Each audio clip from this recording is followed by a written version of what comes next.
દીકરા થયા હરિશ્ચંદ્ર, એના દીકરા થયા રોહિત, રોહિતના થયા બાહુક, બાહુકના થયા સગર. સગરને 100 રાણી હતી.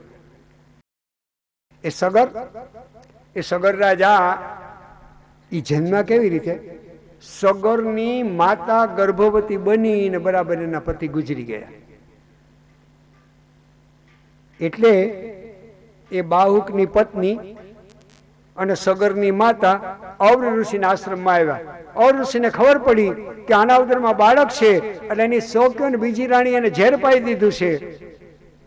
એટલે ઔર ઋષિ એવો પ્રયોગ કર્યો કે એ ઝેરની સાથે જન્મ્યો. સગરહ જાત, ઝેરની સાથે જન્મેલો અને સગર પડ્યું.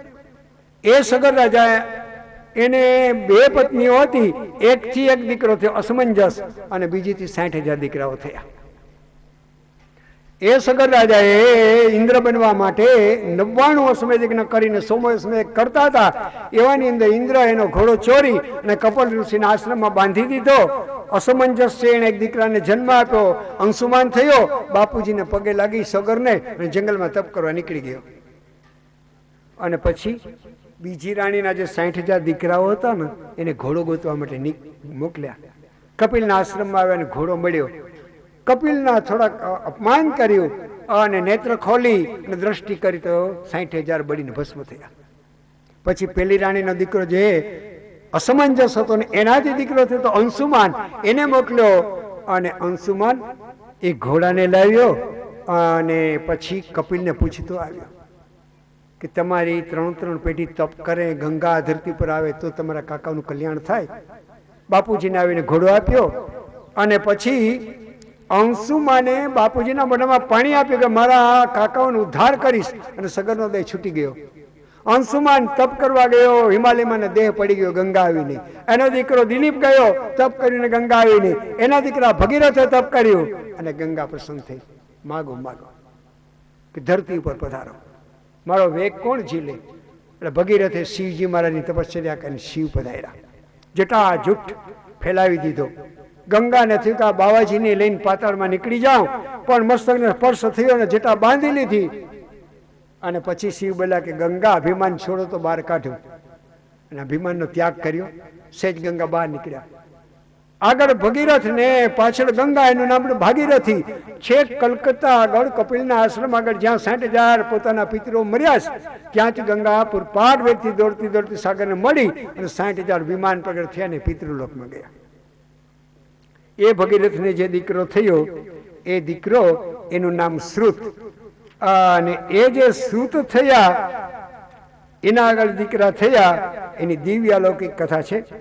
શ્રી શુક ઉવાચ ખટ્વાંગાદ દીર્ઘ બાહુશ્ચ રઘુસ્તસ્માદ પૃથુશ્રવા રાજસ્તતો મહારાજ તસ્માદ દશરથો ભવ.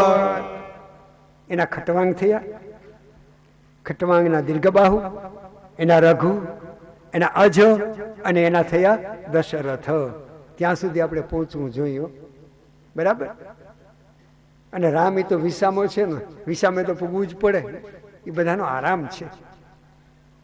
અવધની અંદર દશરથ મહારાજ રાજ કરતા હતા. કૌશલ્યા, સુમિત્રા અને કઈ 3 રાણીઓ હતી. એક શેર માટેની ખોટ હતી, સંતાન નહોતું. વશિષ્ઠ મહારાજને પ્રાર્થના કરી. વશિષ્ઠ મહારાજ બોલ્યા કે રાજન પુત્ર કામેષ્ઠી યજ્ઞ કરીએ. હા મહારાજ, તો એની વ્યવસ્થા કરું, પણ જો તપસ્વી બ્રાહ્મણ હોય અને એના વિધિ વિધાન જાણતો હોય કરાવી શકાય. આવા કોઈ ભૂદેવને પધરાવીએ તો મહારાજ. એક મારા ધ્યાનમાં છે. વશિષ્ઠ બોલ્યા વિભાંડક ઋષિના દીકરા જેનું નામ છે ઋષ્યશૃંગ મહારાજ, એને પધરાવ્યા. અને ઋષ્યશૃંગ મહારાજને પધરાવ્યા. દશરથ ને કૌશલ્યા પુત્ર કામેષ્ઠી યજ્ઞમાં બિરાજમાન થયા. વશિષ્ઠ મહારાજ અને શૃંગી ઋષિ એના પ્રયાસથી પુત્ર કામેષ્ઠી યજ્ઞ છે પરિપૂર્ણ થઈને પૂર્ણાહુતિ થઈ. બરાબર પૂર્ણાવતીના સમયે જ યજ્ઞકુંડમાંથી યજ્ઞ નારાયણ સોનાના પાત્રમાં પ્રસાદી લઈને પ્રગટ થયા. ઋષ્યશૃંગ મહારાજે ગ્રહણ કરી, પછી વશિષ્ઠને આપી, લો આપ સૂર્યવંશના ગોર છો, આપને હાથે આપના યજમાન અને યજમાન પત્નીને આપો. ગ્રહણ કરી અને વશિષ્ઠ મહારાજે રાજા અને દશરથને આપી. દશરથ આમ નાકે લઈને સૂંઘી, પછી કહ્યું કે રાજન મેલમાં જાઓ ને રાણીઓને ખવડાવો. દશરથ મેલમાં આવ્યા. જેટલી પ્રસાદી હતી એમાંથી બરાબર અડધો ભાગ કર્યો અને અડધી કૌશલ્યાને આપી દીધી. બાકી જે અડધો ભાગ બચ્યો તો એમાંથી ચોથો ભાગ કરી અને સુમિત્રા અને કૈકેયીને આપ્યો. એમાં કૈકેયી રીસાણા માની નહીં હતા અને એને પડ્યો નીચે મૂક્યો કે કૌશલ્યાને અડધો ને અમને બેને ચોથો ભાગ. એ પડ્યો સંભળી ઉપાડીને નીકળી ગઈ. અને પડ્યો ક્યાં પડ્યો? બરાબર ગૌતમની દીકરી અંજનાને સાપ હતો કે કુવાડા કડક લાગશે એની આગળ પડ્યો, નીચે પડ્યો. અને વિષ્ણુ ભગવાન ત્યાંથી નીકળ્યા ને, અંજના હાથ અને વક્ષસ્થળ ગળા સુધી ડૂબેલી હતી. આંખ ઊંચીને આમ માથું કરી પગે લાગ્યા. વિષ્ણુ ભગવાન મોઢું ફેરવી ગયા. કેમ મહારાજ? કે તે ગુરુ નથી કર્યા એટલે તારું મોઢું ન જોવાય. તો મહારાજ આપ જ મને જમણા કાનમાં દીક્ષા આપો. બરાબર મોહિની નાળના દર્શન કરી અને શિવજીના દેહમાંથી જે શક્તિ પ્રગટ થઈ એ શક્તિને વાંસની કાતડીમાં ભરેલી હતી ભગવાન નારાયણ. અને મોહિની નારાયણને જોતા જોતા શિવજી મહારાજ એક વાનર એના સૂકા દેહમાં પ્રવેશ કરી ગયા અને ત્યાંથી વિષ્ણુ ભગવાને ગ્રહણ કરી શકતા. અંજના કે લ્યો મને દીક્ષા આપો ને પછી મારા સામુ દ્રષ્ટિ કરો, કૃપા દ્રષ્ટિને મને આશીર્વાદ આપો. દેવી તમારી સામે પડિયામાં શું પડ્યું છે કે ખબર નહીં? યજ્ઞની પ્રસાદી છે. તમે એ મોઢેથી યજ્ઞની પ્રસાદી લ્યો ને હું તમારા જમણા કાનમાં મંત્ર ભણી અને દીક્ષા આપું. આવું નારાયણ બોલ્યા. અંજના એ પ્રસાદી લેવા લાગી અને જમણા કાનમાંથી શિવજીના જે શક્તિઓ હતા જમણા કાનમાંથી અંજનાની અંદર પ્રભુ ઉતારવા માંડ્યા. અને ત્યારે કેસરી વાનર સામા વૃક્ષ ઉપર વાંદી સાથે કુદાકુદ કરતા હતા ને એના દર્શન કરી અને જે અંજનાના ઉદરમાં આવી ગયા. હનુમાનજી મહારાજ શું સ્વપ્ન આવ્યું? બરાબર રાજમહેલની અંદર બ્રાહ્મણોને આમંત્રણ આપ્યા છે અને તપસ્વી ને તેજસ્વી બ્રાહ્મણો મારા આંગણામાં બેસીને ભોજન કરે છે. આગ્રહ કરીને કૌશલ્યા અને દશરથ જમાડે. આવું દર્શન સ્વપ્ન આવ્યું. બ્રાહ્મણો જમીને ઉભા થાય એટલે એને દક્ષિણા આપે દશરથ. અને બ્રાહ્મણો બોલ્યા છે સફલા સંતુ મનોરથા. અને એવામાં કૌશલ્યના ઉદરની અંદર કૌશલ્યના ખોળામાં એક શ્યામ વાંકડિયા વાળું બાળક રમે છે. ત્યાં દશરથની ઊંઘ ઉડી ગઈ. બરાબર. વશિષ્ઠ મહારાજ આગળ ગયા. વશિષ્ઠ મહારાજ આગળ ગયા. વશિષ્ઠને સ્વપ્નાની વાત કરી. વશિષ્ઠે બોલ્યા કે નજીકના જ સમયમાં તને એક સુંદર મજાના આનંદના સમાચાર મળશે. એમ કરતા કૌશલ્યાને પોતાના ઈષ્ટદેવ ચતુર્ભુજ નારાયણ આગળ જ બેસી રહેવાનું મન થાય છે અને સુમિત્રાને કૌશલ્યાની સેવા કરવાનું જ મન થાય છે. એટલે કૌશલ્યાને રામ જન્મ્યા અને સુમિત્રા કૌશલ્યાની સેવા કરે છે એટલે રામની સેવા કરવાનો દીકરો થયો એને. અને કઈ થોડા રાચિક સ્વભાવના હતા એટલે અલગ રહેતા હતા. હકીકત છે. અને એવામાં બરાબર પેલા ભગવાન વરા અને નૃસિંહ હાથે મરેલા જય ને વિજય એ શું બન્યા? રાવણ અને કુંભકર્ણ બન્યા અને જગતમાં હાહાકાર મચાવી દીધો. બ્રહ્માજી દેવતાઓને લઈને સ્તુતિ કરવા લાગ્યા. જય જય સુરનાયક જન સુખદાયક પ્રણત પાલ ભગવંતા ગોદી જહિતકારી જય સુરારી સિંધુ સુતા પ્રિયકંતા. રાવણ અને કુંભકર્ણના જુલ્મથી દેવતાઓને બ્રહ્માજી સ્તુતિ કરવા માંડ્યા. અને આ બાજુ સમય જવા લાગ્યો અને બરાબર ચૈત્ર માસ આવ્યો. એકમ ગઈ, બીજ ગઈ, ત્રીજ ગઈ, પાંચમ ને સાતમે ગયા, અષ્ટમી ગઈ. અને કઈ તિથિ આવી?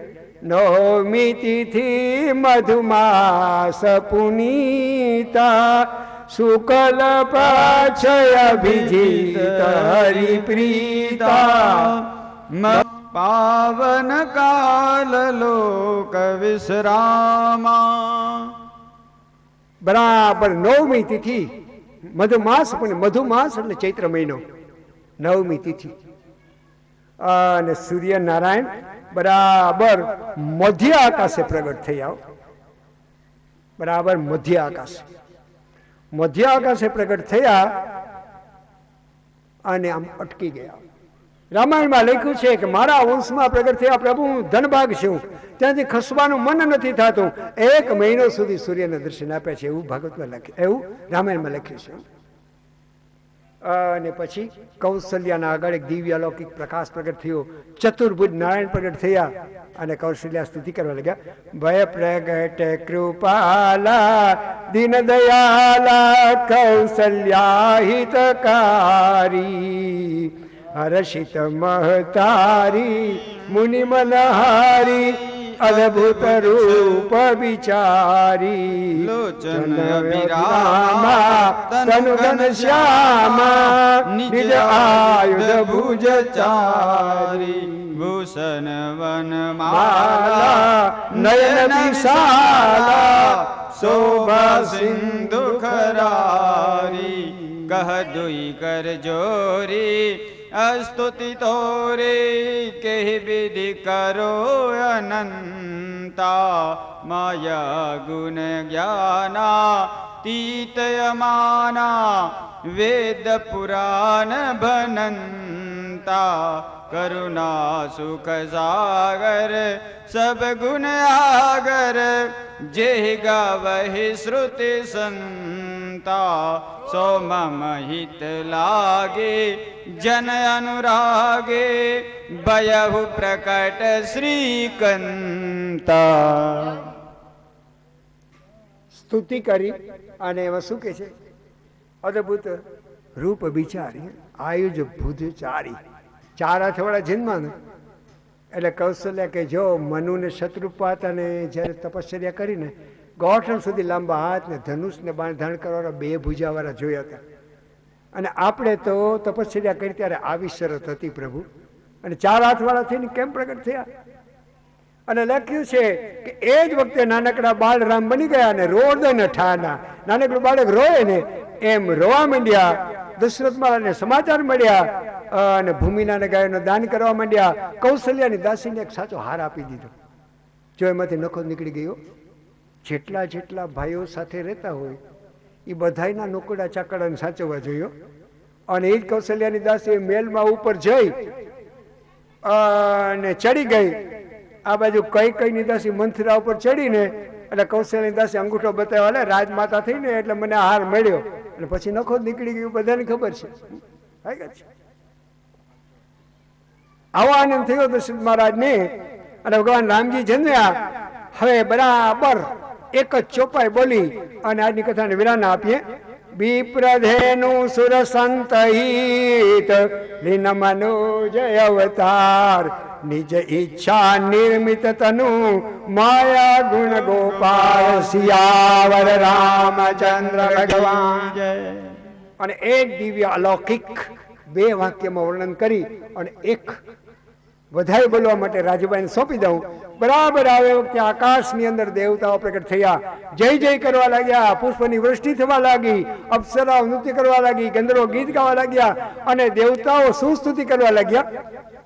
કૌશલ્યાના કુમાર રોજ આરતી તમારી ઉતારું રે, કૌશલ્યાના કુંવર તમારી આરતી રોજ ઉતારું રે.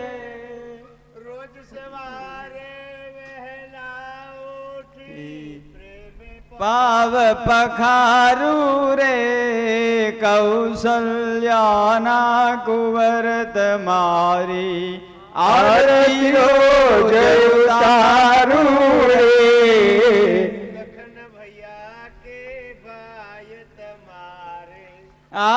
આરતી રોજ ઉતારું રે કૌશલ્યાના કુમાર તમારી આરતી રોજ ઉતારું રે કૌશલ્યાના કુંવર તમારી આરતી રોજ ઉતારું રે હવે મારું કામ પૂરું. યાવર રામચંદ્ર કી જય. વિષ્ણવે નમઃ. વિષ્ણોરાગ્નયઃ પ્રારબ્ધ સપ્તદિન સાધ્ય વાङ्मय સ્વરૂપ શ્રીમદ ભાગવત મહાપ્રાણ પુરુષોત્તમ કથા શ્રવણસ્ય પુણ્યફલ પ્રાપ્તિએ હેતવે અદ્યન્ને શ્રી વામન નૃસિંહ રામ જન્મ ઉત્સવંગીભૂતમ વાङ्मय સ્વરૂપ શ્રીમદ ભાગવત મહાપ્રાણ પુરુષોત્તમસ્ય પૂજનાખ્ય કર્મંજહં કરીષ્યે. મમ વાચમ ઇમામ સોપ્તામ સંજીવયત્યખિલ શક્તિધર સ્વધામ્ના ન્યાસ્તહસ્તચરણં શ્રવણત્વગાયીન પ્રાણનમો ભગવતે પુરુષાય તુભ્યં. યત કીર્તનમ યદ સ્મરણમ યદીક્ષણમ યદ વંદનમ યદ શ્રવણમ યદાર્હણમ લોકસ્ય સદયો વિધુનોતિ કલ્મષં તસ્મૈ સુભદ્રશ્રવસે નમો નમઃ. નૌમીડ્યતે બ્રવપુષે તડિદંબરાય ગુંજાવતાંસ પરિપેચ્છલ સન્મુખાય વન્યસ્રજે કવલવેત્રવિષાણવેણુ લક્ષ્મણશ્રીએ મૃદુપદે પશુપાંગજાય. પૂજ્ય શ્રી સદગુરુદેવ કી જય. નીલાંબુજં શ્યામલ કોમલાંગમ સીતા સમારોપિત વામભાગમ પાણો મહાસાયક ચારુચાપમ નમામિ રામં રઘુવંશનાથમ. મનોજવં મારુતતુલ્યવેગં जितेन्द्रियं बुद्धिमतां वरिष्ठं आत्मजवानरयूथमुख्यं श्रीरामदूतं शरणं प्रपद्ये. श्यावर रामचंद्र भगवान की जय. पवन सुत हनुमान जी महाराज की जय. स्वस्ति श्री गणेशाय नमः. श्री सरस्वत्यै नमः. श्री गुरुभ्यो नमः. पुरुषो रामचरितम् 11મો અધ્યાય અને 23મો શ્લોક. પુરુષો રામચરિતં શ્રવણૈરુપધારયन् આનુષ્યં પરો રાજન કર્મબંધૈર્વિમુચ્યતે. બરાબર આજે બપોરે 12:35 ભગવાન રામજીનું પ્રાગટ્ય થયું. રામજીની અનહદ કૃપા થઈ. આજ બરાબર 12 વાગે જો રામજીનું પ્રાગટ્ય ન થાય ને તો મોટું ઠપકું મળે. હકીકત છે. પણ ભગવાનની કૃપા થઈ. આપણે ભાગવત કથાની અંદર અનુભવીએ છીએ કે રામ જન્મ આવે પછી જ કૃષ્ણ જન્મ આવે. ભગવાન યુગે યુગે અવતાર લે છે ત્યારે એવું બને છે કે ત્રેતામાં રામ આવે અને એના પછી દ્વાપર પૂરો થાય એટલે કૃષ્ણ આવે. ત્રેતાના અંતમાં રામ અને દ્વાપરના અંતમાં કૃષ્ણ. ધરતી પર આવવાના ક્રમમાં રામ પહેલા અને કૃષ્ણ પછી. કથાની અંદર એ રામની કથા પહેલી પછી કૃષ્ણ. એમ શા માટે? કોઈ પણ મકાન આપણે બનાવીએ ત્યારે એનો પાયો પેલો ભરવામાં આવે ને પછી એના ઉપર બિલ્ડિંગ બને. એમ રામચરિત્ર છે પાયો છે અને કૃષ્ણ ચરિત્ર છે શિખર છે. પાયો જેટલો મજબૂત ને સલામત એટલું શિખર સલામત. પેલા રામ આવે છે. એ ભગવાન રામજીના ચરિત્રો રામાયણની અંદર એટલા વિસ્તારથી છે કે 9 દિવસે રામાયણ પૂરું થાય. અને શ્રીમદ ભાગવતની અંદર ફક્ત 2 અધ્યાયમાં છે. કારણ કે એમાં કૃષ્ણ ચરિત્રનો વિસ્તાર છે. એનો વિચાર કરીને આપણે રામચરિત્રનું વર્ણન કરશું. ભગવાન દશરથજીના ભવનની અંદર રામ પ્રગટ થયા. કઈ કઈએ ભરતને જન્મ આપ્યો, સુમિત્રાએ લક્ષ્મણ અને શત્રુઘ્નને જન્મ આપ્યો.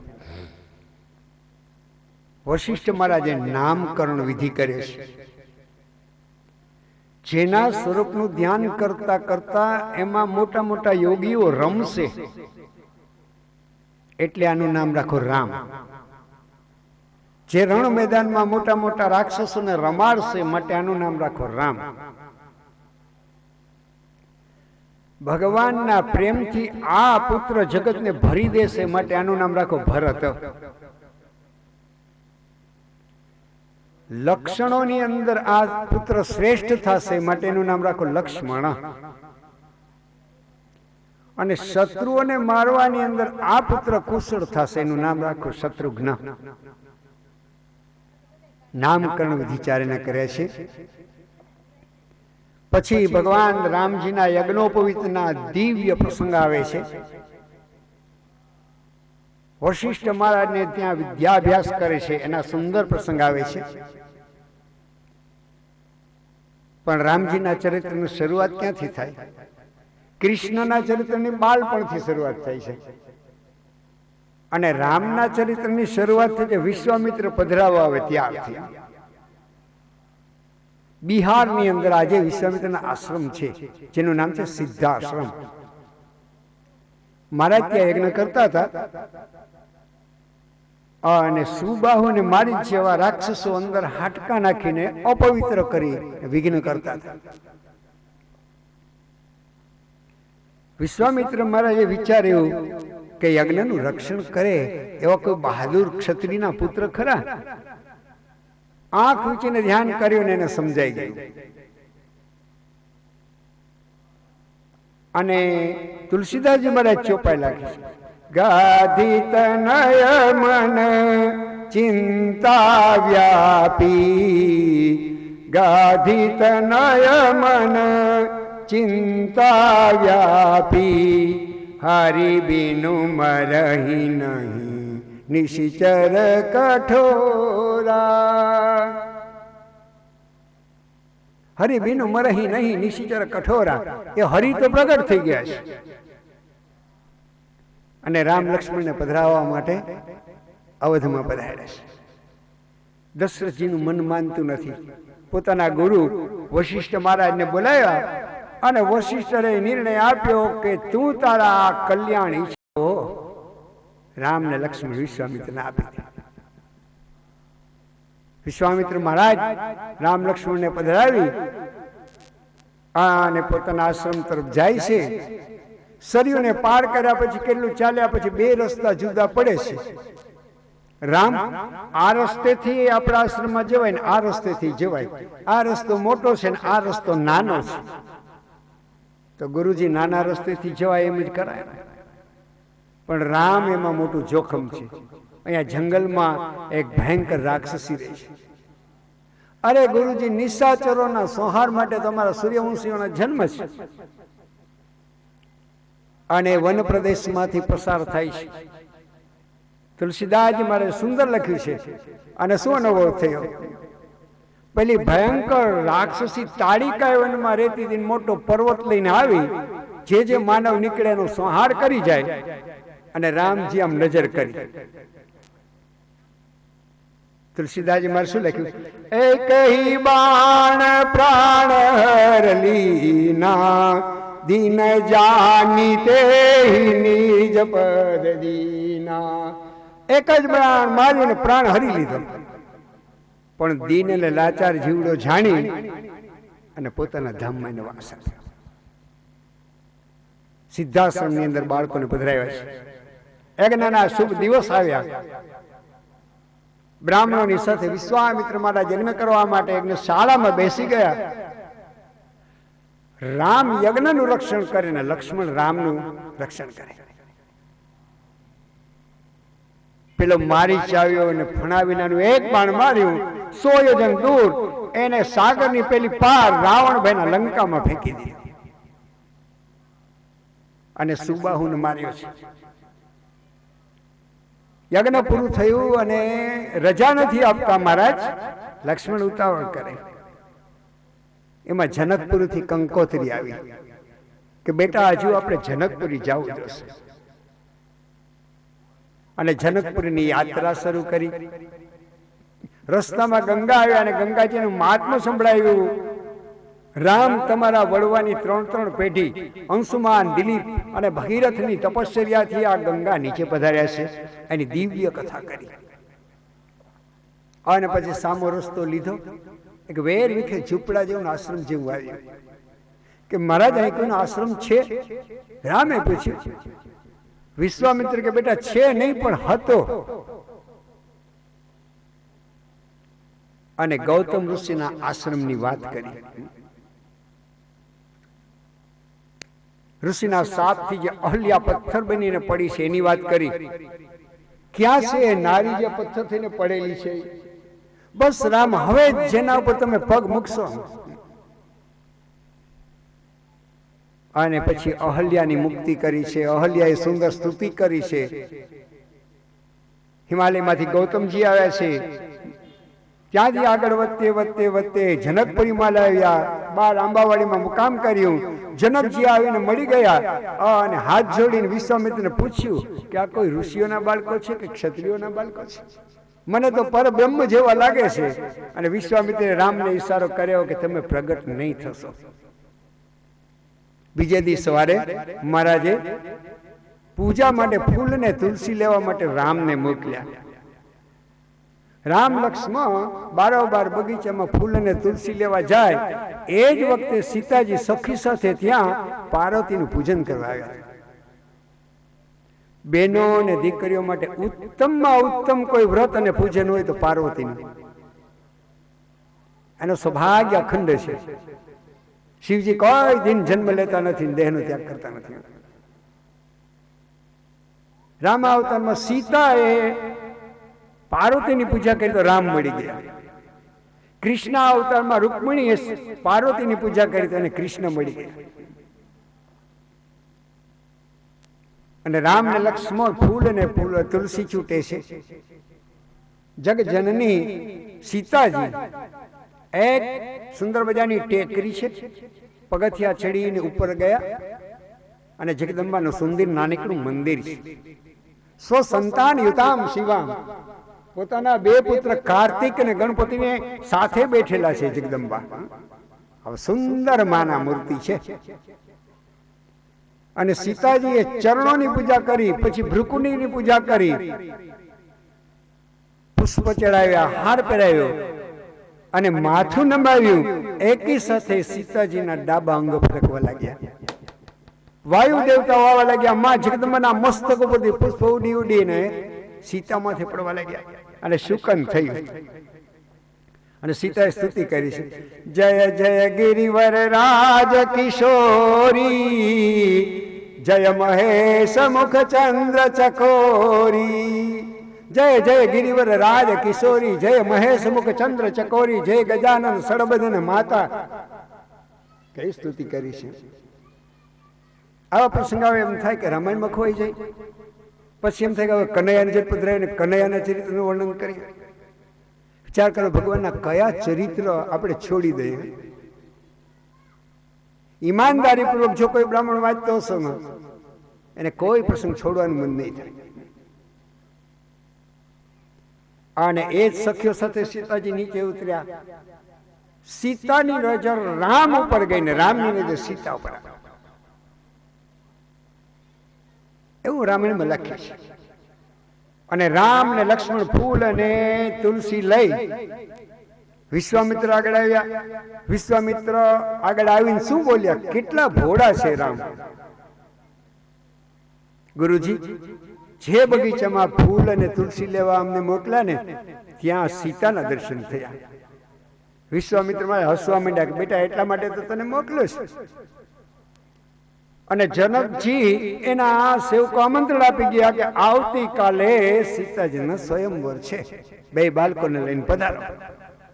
દેશ વિદેશના રાજાઓ સીતાને પરણવા માટે આવેલા છે. અને સવારમાં રામ અને લક્ષ્મણને પધરાવી વિશ્વામિત્રે પ્રવેશ કર્યો. એ કેવા લાગે છે, જાકી રહી ભાવના જૈસી, તેને મુહૂર્ત દેખી તૈસી. જેવી જેવી ભાવના હતી ને એવા રામ ને લક્ષ્મણના દર્શન થયા બધા. અને જનકજીના પ્રધાને જાહેરાત કરી, આ શિવ ધનુષ્ય છે. જે કોઈ ઉઠાવી અને એની દોરી ખેંચીને કાન સુધી ખેંચશે, એની સાથે અમારા રાજા જનક સીતાજીને પરણાવશે. પણ કોઈથી ધનુષ ઉચકાતું નથી, તો દોરી ચલાવવાની વાત ક્યાં રહી? અને જનકજીને બહુ દુઃખ થયું. આવી મને ખબર હોત તો આવી પ્રતિજ્ઞા જ ન કરે. હવે મારી દીકરી સીતા ભલે કુંવારા રહે, પણ હું પ્રતિજ્ઞાનો ભંગ કેમ કરું? આ ધરતી પર કોઈ ક્ષત્રિય નહીં રહ્યો હોય. અને લક્ષ્મણને ગુસ્સો આવ્યો અને ઉભા થઈને બોલ્યા, જનકજી, ભગવાન રામજીની ઉપસ્થિતિ છે ને આવા શબ્દો બોલો છો? ક્યાં રાખડું બિચારું શિવ ધનુષ્ય? મેરુ પર્વતને મૂળમાંથી મૂળો ખેંચીને ક્યાં ઉપાડી જાવ. તો રામની આજ્ઞા નથી. અને વિશ્વામિત્રને થયું બરાબર અનુકૂળ સમય છે. અને રામની સામે જોયું, ઉઠે હું રામ ભંજે ઉભવ ચાપા, મેટહુ તાત જનક પરિતાપા. શરત શું હતી? ધનુષને ઉચકી અને કાન સુધી દોરી ખેંચીને બાણ ચડાવવું. અને ઉત્સાહમાં વિશ્વામિત્ર બોલી ગયા, ઉઠેવું રામ ભંજેવું ભવ ચાપા, એને ભાંગી નાખ્યું. ગુરુની આજ્ઞા થઈ તો પછી એને રખાય. અને રામ ઉભા થઈ ગયા. સહજ શિવ ધનુષ હાથમાં કાન સુધી ગોરી ચડાવી અને બ્રહ્માંડ ગાજ્યો, કડાકો થયો. ધનુષના બે ટુકડા થઈ નીચે પડી. પછી દેવી અલૌકિક પરશુરામ મહારાજનો પ્રસંગ આવે છે. એનું ક્યાં સુધી વર્ણન કરી? મહારાજે આવીને ગુસ્સો કર્યો છે. જનક, જેવા પરશુરામનું આગમન થયું એટલે લખ્યું છે રામાયણમાં કે ક્ષત્રિયો જેમ બાજ પક્ષી આવે ને ચકલાઓ નાસી જાય ને એક પછી એક દોડીને નાસી જવા લાગ્યા. જેટલા ઝડપાઈ ગયા વંદન કરવા, મહારાજ ચાતુર્માસમાં અમારે ઘરે પધાર્યા હતા, અમે સેવા કરી હતી. કે એ બધું તો ઠીક, આ શિવ ધનુષ્ય કોણે તોડ્યું? જનક, પરશુરામની હયાતીમાં ક્ષત્રિય સભા ભરવાની મનાઈ છે, અને આ ધનુષ કોણે તોડ્યું? અને લક્ષ્મણ બોલ્યા કે બિચારું રાખડું ને સડેલું છે ને, રામજી હાથમાં લીધું તૂટી ગયું. મહારાજ આટલી મમતા ધનુષ ઉપર કારીગરને બોલાવીને વ્યવસ્થિત કરાવી દઈ. મમતા શબ્દ કીધો ને પરશુરામની આંખ લાલ થઈ. આ નાદાન બાળકને મારી નજરથી દૂર કરો. લક્ષ્મણ કે મહારાજ આપે આંખ વીંચી જાઓ ને. એટલે કુવાડો લઈ અને એની ધાર બતાવવા લઈ ગયા. લક્ષ્મણ કે મહારાજ આપની જીવ જ કુવાડા જેવી છે, તો કુવાડાની કઈ જરૂર છે? કેમ જાણે મારા હૃદયમાં દયા આવી જાય છે. નિર્દયતાની મૂર્તિ ને દયાની વાત. રામજીએ વંદન કર્યા છે. ફર ફર પિતાંબરામ ફરકવા લાગ્યું ને ભૃગુ લાંછન જોઈને ખાતરી થઈ કે વિષ્ણુ ભગવાન અવતાર થયા છે. પરશુરામજી મહારાજે વિષ્ણુ ધનુષ્ય આપ્યું ને રામજીએ ચડાવ્યું. બોલો એક બાણી ક્યાં મારું હવે નિષ્ફળ નહીં જાય. મહારાજ મારા પાપ ઉપર મારી દે. પરશુરામ મહારાજે સ્તુતિ કરી છે. વિશ્વામિત્ર બોલ્યા છે કે સીતાને બોલાવો, અમારા રામને માળા પહેરાવે અને ધામધૂમથી કંકોત્રી લખીને અવધમાંથી જાન જોડાવી છે. રામ લક્ષ્મણ જાનકી એની જોડી બની છે. રામ સાથે સીતા, લક્ષ્મણ સાથે ઉર્મિલા, ભરત અને શત્રુઘ્ન સાથે માંડવી અને શ્રુતકીર્તિ એના લગ્ન થયા છે. અને જોડી પરણી અને અવધમાં આવી. હવે એક પ્રશ્ન પૂછવાનો થાય, સીતાજી પરણીને સાસરે આવ્યા પછી એને કેદી સુખ મળ્યું? દશરથજી મહારાજે સભામાં એકવાર રહીસામાં કાનમાં જોયું ને બે મૂળમાં વાળ સફેદ જોયા. રામને રાજગાદી આપું વશિષ્ઠને પૂછ્યું. 14 વર્ષ મુહૂર્ત નથી મળતું અને બોલ્યા કે બસ રામ ગાદી ઉપર બેસે એ મુહૂર્ત પછી જોવાનું હોય, કાલે બેસાડી દઉં. અને તીર્થના જલ મગાવ્યા, વિવિધ પ્રકારની તૈયારી કરાવી અને બરાબરી તૈયારીમાં મોડા ગયા. અને મંથરાએ થોડા કઈની બુદ્ધિમાં ભ્રમ કર્યો. તમને કઈ ખબર છે? રામને રાજ આપવું છે ને ભરતને તો મોકલી દીધો મામાને ઘેરે. શું કરું હું કે બે વચન લેણા છે માગજો. દશરથ જ્યારે સ્વર્ગમાં ઇન્દ્રને મદદ કરવા ગયા અને રથના પૈડાને વ્યવસ્થિત ગોઠવી રાખવા માટે એક ખીલો જડેલો હોય આડો, એ નીકળી ગયો. કઈ ત્યાં બે આંગળી રાખી અને બચાવ્યા અને કહ્યું છે કે તું બે વચન તારા લેણા માગી લેજે. મંથરાએ યાદી આપ્યા. પણ કેવી ચાલાક કે ખૂબ ઝાડમાં ફસાવજે અને રામના સોગન ખાઈને માગવાનું કેમ ત્યારે તું માગજે. આગળ જો પેલા રામને વનવાસ માગીશ ને તો મૂર્છા આવી જશે. પેલા રામના રાજગાદી, પેલા ભરતની રાજગાદી, પછી રામનો વનવાસ. અને બધા જાણે છે મધ્યરાત્રિએ દશરથે કઈ ના મેલ ઉપર આવ્યા અને શું સ્થિતિ બની. કોપ ભવનની અંદર રિસાઈને પડ્યા છે મંથરાના કહેવાથી. વિવિધ પ્રકારથી દશરથે મનાવ્યા પણ માન્યા નથી. અને અંતે રામના સોગન ખાઈને વચન માંગવાનું કહ્યું. દેહુ ભરત હી કોટિકા, મારા ભરતને રાજ તિલક આપો. અને તાપસ દીપસ વેશ ધરી, એક તપસ્વીનો વેશ ધરીને રામજી 14 વર્ષ વનમાં જાય. મૂર્છા આવે ને જાગે, મૂર્છા આવે ને જાગે. સવાર પડ્યું અને રામને સમાચાર આપ્યા. દશરથ આગળ ગયા. રોજ 4 વાગે ઉઠે ને સમયસર રાજસભામાં હાજર થઈને રાજસભામાં આવ્યા અને સુમંત આવ્યો. પરિસ્થિતિ કડી ગઈ. રામજીને સમાચાર આપ્યા. પિતાના ચરણમાં વંદન કર્યા પછી માને પૂછ્યું કે બેટા પુત્રો ઉપર બહુ મમતા છે ને એ તારા બાપુજીના દુઃખનું કારણ છે. ભરતને રાજગાદીનું, તને 14 વર્ષ વનવાસ માંગ્યા. અને રામ આવીને તૈયારી કરવા લાગ્યા. કૌશલ્યાને ખબર પડી, રડવા માંડ્યા. સીતા તૈયાર થયા. રામ કે સીતા તમે રોકાઈ જાઓ, બા કૌશલ્યાને થોડી અનુકૂળતા રે. અને કાંટા અને કાંકરા અને જંગલમાં જહ રામ તહ વધ ગુસાઈ, મારે તો જ્યાં રામ હોય ત્યાં મારે અયોધ્યા છે સીતાજી. સુમિત્રાને લક્ષ્મણ પૂછવા ગયા. અરે બેટામાં પૂછવાનું હોય, જેના માના ઉદરથી રામનો ભક્ત જન્મે ને એની માં ભાગશાળી કહેવાય. અને 14 વર્ષ વનમાં ગઈ આપણે જાણીએ છીએ. સર્વોત્તમ ચાલતે ચાલતે ચાલતે શૃંગવેરપુર પધાર્યા અને ગુરુ સાથે મૈત્રી કરી અને નાવડીમાં એ પાર કરાયા છે તમસા નદી. વાલ્મીકીજીના આશ્રમમાં પધાર્યા, ચિત્રકૂટ ઉપર મુકામ કર્યો, ઋષિઓ સાથે સત્સંગ કર્યો અને રામ અને ભરતજીને મોસાળથી તેડાવ્યા. બહુ કરુણ પ્રસંગ છે, એનું વર્ણન ક્યાં સુધી કરવાનું. સુમંત રામને મૂકવા ગયા અને તમસા નદીને કિનારેથી પાછા ફર્યા અને દશરથને સમાચાર આપ્યા. કૈકેયીના મહેલમાંથી દશરથને કૌશલ્યાના મહેલમાં લઈ ગયા અને દિવાલમાં એને આંધળા મા બાપને યાત્રા કરાવતો શ્રવણ દેખાણો અને શાપ આવી ગયો, નજીક જીવીશ નહીં ખાતરીથી.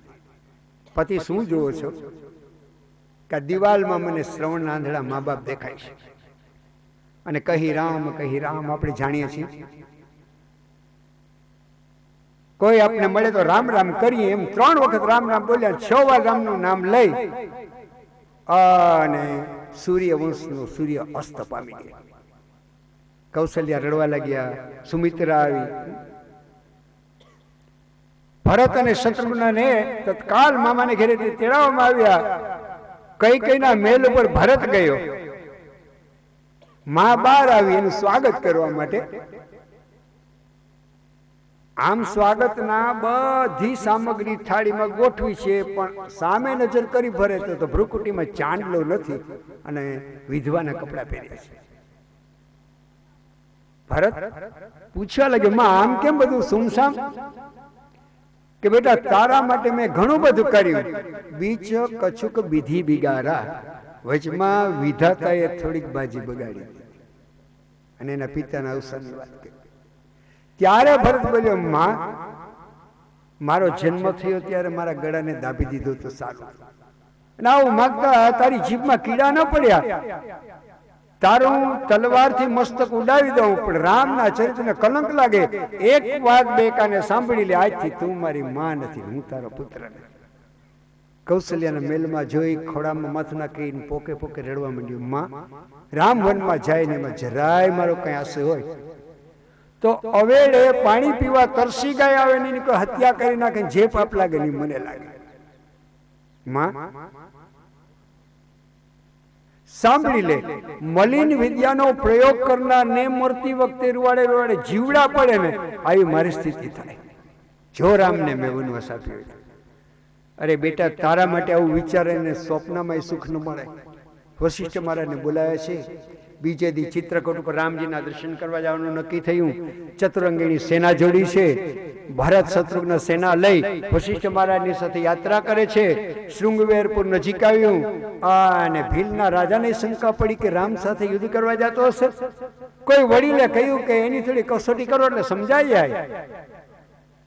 એક વાસણની અંદર રજવાડાઓ જે તામસી ખોરાક લે એવો રાખો, બીજાની અંદર મિષ્ટાન ને પકવાન રાખો અને ત્રીજામાં ફળ ફૂલ રાખો. તામસિક ખોરાક ઉપર નજર પડે તો માનવું કે રામને મારવા જાય છે. મિષ્ટાન ઉપર ધ્યાન નજર પેલી પડે ભરતને તો માનવું કે વાદ વિવાદ કરવા જાય છે. અને ફળ ફૂલ ઉપર નજર પડે એની તો માનવું કે વંદન કરવા જાય છે. પણ રામ સખા શબ્દ સાંભળ્યો એટલે કોઈ તરફ નજર ન ગઈ અને ભેટી પડ્યો છે. ચિત્રકૂટ પધાર્યા છે. આ બાજુ જનકપુરીથી જનક રાજા અને સુનીના રાણી આવ્યા છે. વિધવા રાણીઓ આવી છે. અને ભરતજીએ રામજી આગળ પ્રસ્તાવ મૂક્યો. રામ કે પિતાએ મને વનનું રાજ આપ્યું, ભરત તને અવધનું રાજ આપ્યું. ભાઈ અવધ અને આ ધરતીનો હું પુત્ર છું, તમે પતિ છો, અને પુત્ર પતિ થવા જાય તો ધરતી રસાતાળ જાય. મને કઈક આધાર આપો. ચરણ પાદુકા પધરાવી રામની મસ્તક પર આવ્યા અવધમાં કે રામ ધરતી પર બિરાજે તો મારો ધરતી ઉપર બેસવાનો અધિકાર નથી. ખાડો ખોદીને નંદીગ્રામમાં નીચે તપ કરે છે. એક મુઠ્ઠી જવ ગાયને ખવડાવી દે, બીજે દિવસે છાણમાં બહાર નીકળે એને ગૌમૂત્રમાં ઉકાળીને પી જાય. આવું વ્રત લીધું છે ભરત. આ બાજુ ભગવાન રામજીએ ચિત્રકૂટ છોડ્યું. આગળ વરાહ અને કબંધ નામના રાક્ષસોને માર્યા, સરભંગ ઋષિને મુક્તિ આપી અને અત્રિ અંસુયાના આશ્રમમાં આવ્યા અને ત્યાં બરાબર અંસુએ સીતાજીને ઉપદેશ આપીને સુંદર વસ્ત્ર આપ્યા અને અત્રિજી આશીર્વાદ આપ્યા. આગળ ચાલતે ચાલતે ગયા તો રસ્તામાં એક મુનિ તપ કરતા હતા જેનું નામ છે સુતીક્ષ્ણ મુનિ અને અગસ્ત્ય ઋષિના શિષ્ય હતા. અગસ્ત્ય મુનિને બહુ કીધું છેલ્લા એક શું દક્ષિણા આપું, શું ગુરુ દક્ષિણા આપું, અને અગસ્ત્યને સહેજ ગુસ્સો આવી ગયો. દક્ષિણા આપવા વાળો મોટો આપી છે તો જા મારા ઈષ્ટદેવ રામ લક્ષ્મણ જાનકીને મારા આશ્રમમાં લાવ. એ તપ કરતા હતા. આજે ખજાનો મળી ગયો. અગસ્ત્ય મુનિના આશ્રમમાં લાવ્યા અને પછી પંચવટીમાં મુકામ કર્યો. પંચવટીમાં મુકામ કર્યા પછી એક દિન લક્ષ્મણને ફળ ફૂલ લેવા માટે મોકલ્યા અને રામજી બોલ્યા, કરહુ દેવી પાવક મહી નિવાસા, કરહુ કછુ કનર લીલા. અગ્નિમાં પ્રવેશ કરી જાઓ, થોડીક મનુષ્ય સહજ લીલા કરવી છે. અગ્નિદેવ સીતાને પધરાવી ગયા. માયાવી સીતા આવી ગયા અને બરાબર આ બાજુ શૂર્પણખા એ દંડકારણ્યમાં રહેતી છે. ખર દૂષણ ને ત્રિશિરા નામના રાક્ષસોને એક મોટી ટુકડી હતી ને એની નાયક હતી. ભગવાન રામજી ખર દૂષણ ને ત્રિશિરાને માર્યા અને શૂર્પણખા રૂપ લઈને રામ આગળ ગઈ. લક્ષ્મણજીના હાથે નાક કાન કપાવ્યા. રડતી રડતી રાવણના દરબારમાં ગઈ ને રાવણની નબળાઈ જાણતી હતી. કૌશલ્યના સૌંદર્યનું વર્ણન સાંભળે એટલે રાવણ પીગળી જાય. તારા માટે સુંદર સ્ત્રી લેવા ગઈ અને મારી આ દશા થઈ. મારી જ ભાઈને બોલાવીને મૃગલો બનવાનું કહી. મન માનતું નથી, મારી જ અનુભવ છે, પણ જો નહીં માનું મામાની વાત, મામા મારી જ વિચારે છે કે નહીં માનું ભાણાની વાત તો પોતે મારશે. એના કરતા રામનાથે મરવું સારું. મૃગલો બન્યા. મારી જ સોનાના શરીર વાળો મૃગ ને એમાં હીરા માણેક જડેલા, મોતી જડેલા. લક્ષ્મણ ફળ ફૂલ લેવા ગયા અને બરાબર સીતા બોલ્યા, હે આર્યપુત્ર, આ મૃગ મને ગમે છે, મને લાવી આપો. જો રામાયણમાં સીતા આટલું ન બોલે કે હે આર્યપુત્ર, આ મૃગ મને ગમે છે, લાવી આપો, એ ન બોલે તો રામાયણ ન થાય. અને મહાભારતમાં દ્રૌપદી જો એટલું ન અને રામજી એ મૃગની પાછળ ગયા. વાલ્મીકીજીએ લખ્યું છે, અસંભવમ હેમ મૃગસ્ય જન્મમ તથાપી લુલુભે મૃગાયો. સોનાના મૃગલાનો જન્મ જ નથી હોતો છતાં લોભમાં પડીને રામજી મૃગલાને મારવા ગયા, કારણ કે સમજે છે. અને મરતા મરતા મારી અવાજ આવ્યો, હે લક્ષ્મણ દોડજો. અને સીતાજી બોલ્યા કે તમારા ભાઈને કઈ કસોટી છે, જાઓ. એક બાજુ ભાઈ આજ્ઞા આપીને ગયા કે ભાભીનું ધ્યાન રાખો. ભાભી કે તમારા ભાઈને મુશ્કેલી છે, જાઓ. લક્ષ્મણને ધર્મ સંકટ થયું. 12 એક તીર કાઢ્યું. વનવાસની અંદર 14 વર્ષ સુધી લક્ષ્મણે ઊંઘ નથી કરી અને નિદ્રાને જીતીને રામજીનું રક્ષણ કર્યું. આમ મર્યાદાને લક્ષ્મણ રેખા બાંધી દીધી અને ગયા. આ બાજુ સંન્યાસીનું રૂપ ધારણ કરીને રાવણભાઈ પધાર્યા. ભવતી ભિક્ષાન દેહી. અને આજ પંચવટીમાં રામજીનો એક ભક્ત ગીધ રહેતો હતો, જટાઈ. અને એવા સમયે બરાબર સીતાજી ભિક્ષા લઈને બહાર નીકળ્યા, પણ લક્ષ્મણ રેખાની અંદર ઉભા છે. રાવણે નજર કરી તો અગ્નિના દર્શન થયા કે આમાં અંદર તો પગ મુકાય એમ નથી. માતાજી આવી બાંધી ભિક્ષા મેં લેતા નથી. 12 ચરણ પધરાવીને ભિક્ષા દેવાનો પ્રયાસ કર્યો ને સિયાવર રામચંદ્ર ભગવાન કી. રથમાં પધરાવ્યા અને જટાયુ કીધે કેટલો પ્રયાસ કર્યો પણ કામ ના આવ્યું. એકબીજાએ સોગંદ દીધા ને એકબીજાનો મોત બતાવવા માટે જટાયુ બોલી ગયો કે મારું મોત મારી પાંખોમાં પાંખો કાપી નાખે. છેક ઋષ્યમુખ પર્વત ઉપરથી ઉડવા લાગ્યા એટલે સીતાજીએ ઋષ્યમુખ પર્વત ઉપર કેટલાક પોતાના ઘરેણા ફેંક્યા જે સુગ્રીવને મળ્યા. આ બાજુ મારી મૃગલાને મારીને લક્ષ્મણ સાથે રામ આવે એટલે સીતા મળતા નથી. અરે લક્ષ્મણ, તું કેમ મારી પાછળ આવ્યો? નિશાચરના દંડકારણ્યમાં અને સીતાજીની શોધખોળ કરે છે. કેટલી સુંદર કથા છે. હે ખગ મૃગ હે મધુકર શ્રેણી તુને દેખી સીતા મૃગનેની. ખગ મૃગ ધરતીને પૂછે, આકાશને પૂછે, મૃગલાને પૂછે, વૃક્ષને પૂછે. અને એમ કરતે કરતે કરતે કરતે કરતે ભગવાન રામજી લક્ષ્મણની સાથે સબરીજીના આશ્રમે પંપા સરોવર આવ્યા છે. સબરીજીના અષ્ટધા નવધા ભક્તિના ઉપદેશ આપે છે. એઠા એઠા બોર ખાધા છે. સબરીજીના પૂછ્યું છે કે હવે ક્યાં પધારીએ? એટલે આગળનો રસ્તો બતાવ્યો છે. એક ટેકરી પર બિરાજમાન છે. ઋષ્યમુખ પર્વતો પર સુગ્રી બેઠે બેઠે જોવે છે રાજકુમારોને કે કોઈ વાલીના માણસો હશે તો એને વાલી સાથે વાયર હતો. હનુમાનજી એના મિત્ર હતા સુગ્રીવના. અને તપાસ કરવા ગયા અને થોડાક વાતચીત ઉપરથી પછી તો રામજીને ઓળખી ગયા. રામ લક્ષ્મણ બેયને ખભા ઉપર લીધા અને પધરાયો છે સુગ્રીવના ટેકરી ઉપર. અગ્નિ પ્રગટાવી વેદ મંત્ર બોલીને હનુમાનજીએ રામ અને સુગ્રીવની મૈત્રી કરાવી છે. અને મિત્રનું કામ પેલું 7 તાળના વૃક્ષ પાછળ છુપાઈને વાલીને માર્યો છે. સુગ્રીવને કિષ્કિંધાનું રાજ આપ્યું અને ત્યાંથી રીછ અને વાનરોની આખી સેના એકત્રિત કરી 4 ટુકડી કરી. દક્ષિણ બાજુ જે ટુકડી જવાની છે એમાં હનુમાનજીને અંગદજીને નક્કી કર્યા. હનુમાનજીને એક મુદ્રિકા એટલે વીંટી આપી. 100 યોજન વિસ્તાર વાળો સાગર પાર કરીને હનુમાનજી ગયા. દિવ્યાલૌકિક કથા છે. અક્ષય કુમાર